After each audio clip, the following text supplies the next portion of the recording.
Assalamualaikum warahmatullahi wabarakatuh. Saya Tasya Yulia Canta dengan NIM 211361117. Saya akan melakukan presentasi pemetaan kadastralan kelima tentang mafia tanah BPN. Yang pertama itu ada identifikasi masalah. Jadi polisi menetapkan 30 tersangka dalam kasus mafia tanah ini dari 10 laporan terakhir yang diterima dari jarak tahun 2020 sampai 2022. Dalam 2 tahun terakhir ini, total itu ada 12 korban, yang salah satunya itu adalah selebritas Nina Zubir. Dalam konferensi pers di Metro Jaya pada Senin siang 18 Juli 2022, polisi menyebutkan ada 30 tersangka. Sebanyak 25 orang diantaranya telah ditahan oleh polisi. Dari 30 tersangka itu, ada 13 orang lainnya pegawai Badan Pertanahan Nasional atau BPN yang terdiri dari 7 orang ASN dan 6 orang pegawai tidak tetap. Kapolda Metro Jaya, Irjen Fadil Imran, mengatakan penyalahgunaan akun BPN RI dan program pendaftaran tanah sistem lengkap atau PTSL itu merupakan modus baru yang ditemukan dalam pengembangan kasus mafia tanah.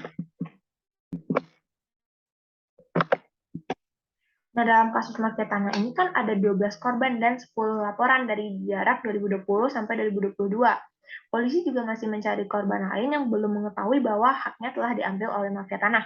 Salah seorang korban mafia tanah, yaitu selebritas Nina Zubir, berharap polisi dan kejaksaan serta Kementerian ATR BPN segera menyelesaikan masalah kasus mafia tanah ini. Opini para ahli. Jadi pakar hukum sekaligus guru besar Fakultas Hukum di UGM, Profesor Dr. Nur Hasan Ismail, SHMSI, menyatakan sebagaimana di bidang-bidang lain, mafia tanah itu cenderung tampak berada di ruang ada dan tiada.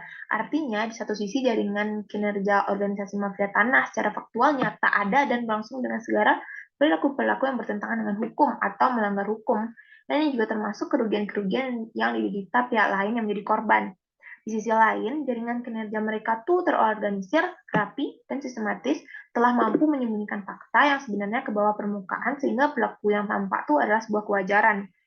Mereka mampu dengan sangat lihat memainkan confidential game yang di permukaan itu tampak tenang, namun di bawah permukaan penuh dengan trik-trik pelanggaran. Ungkapnya di kampus UGM, menurut Nur Hasan, mafia tanah ini merupakan jaringan kinerja dari sejumlah orang yang terorganisir, sangat rapi, sistematis, tampak wajar, dan legal. Namun di dalamnya tuh ya terkandung tindakan-tindakan yang ilegal dan pelanggaran hukum dengan orientasi pada perolehan keuntungan bagi diri mereka dan menyatakan kerugian ekonomi bagi pihak lain atau korban.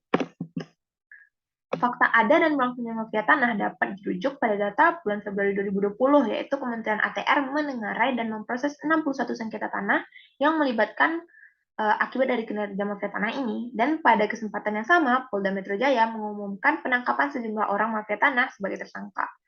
Mafia tanah sebagai kelompok yang terstruktur dan terorganisir. Struktur karena kelompok mafia tanah ini mempunyai struktur organisasi juga dengan melibatkan banyak aktor dan pembagian kerja yang sistematis dengan susunan. Ada kelompok sponsor yang berfungsi sebagai penyandang dana, upaya mempengaruhi kebijakan dan mempengaruhi instansi pemerintah di semua lapisan. Dan ada juga kelompok garda garis depan yang berfungsi sebagai aktor yang berjuang legal, seperti warga masyarakat biasa kalau yang legalnya, dan ilegalnya itu kayak preman atau pengaman swakarsa. Solusi menurut ahli. Jadi menurut Wakil Menteri ATR BPN, Raja Juli Antoni, solusinya itu adalah memiliki kerjasama yang baik di kementerian dan melibatkan kepolisian dan kejaksaan juga. Dan ini juga kita harus mengaktifkan kontrol evaluasi internal dengan tetap mendukung pihak penegak hukum untuk membantu membersihkan oknum-oknum yang termasuk ke dalam masalah ini, seperti evaluasi tadi ya. Program ini harus tetap berlanjut agar hal-hal seperti ini tidak terjadi lagi dan harus dilakukan secara terstruktur. Opini saya. Jadi opini saya tuh menurut saya juga mafia tanah tuh adalah kelompok terstruktur ya, isinya pasti orang-orang penting dan mereka tuh lebih paham tentang masalah-masalah pertanahan ini, dan oknum-oknum penting itu tentu saja memiliki hak juga kan, jadi mereka lebih bebas gitu, bukan hak sih, lebihnya ke mereka bebas gitu karena mereka dapat mengakses hal-hal yang nggak bisa diakses orang-orang biasa, karena kan mereka seperti tadi 13 orang itu merupakan pejabat yang berlatar pertanahan, jadi mereka pasti lebih tahu tentang hal-hal yang terkait.